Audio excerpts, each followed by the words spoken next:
त्यांनी फोनवरच मुहूर्त सांगितलं म्हणून.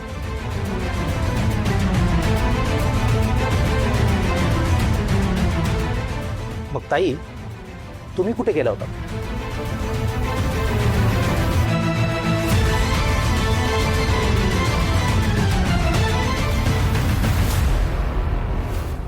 अगं त्या दोघांचं लग्न होणं म्हणजे तुझी किंमत शून्य करण्यासारखं आहे. कळतंय का? अगं तुला काडीची ही किंमत उरणार नाही.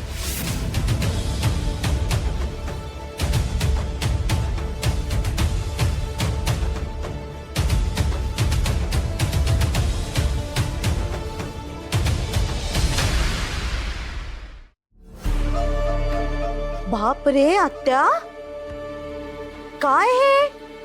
म्हणजे मगापासून तुम्ही आम्हाला सांगत होतात की तुम्ही गुरुजींच्या घरी गेला होतात, गुरुजींच्या घरी गेला होतात, पण एवढ्या वेळ तुम्ही आम्हाला खोटं सांगत होतात का?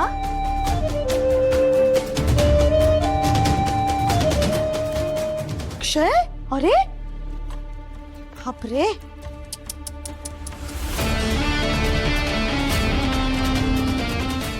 ताई, संजय काय विचारतोय?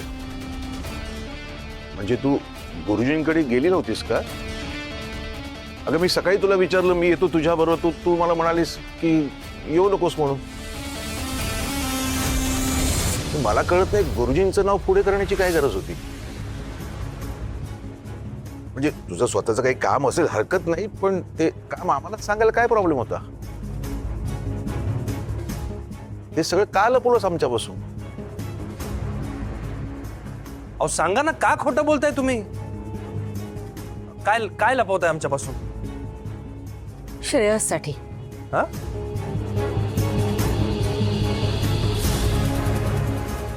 श्रेयससाठी तुम्हा सगळ्यांशी मी खोटं बोलले.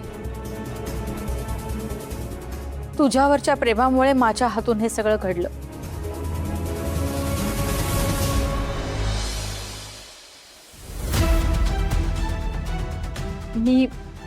मी माझ्या पाटल्या सोनाराकडे जाऊन विकल्या. काय? हो, आणि हे कारण सांगून मी घराबाहेर पडू शकत नव्हते, म्हणून खोटं कारण सांगून मी घराबाहेर पडले.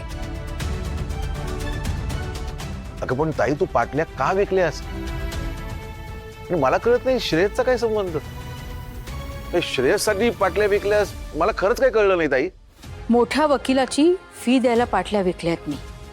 यांना तुरुंगातून बाहेर काढायचंय मला. काय ग ताई? थांबा बाबा, आत्यांनी त्या पाटल्या का विकल्या असतील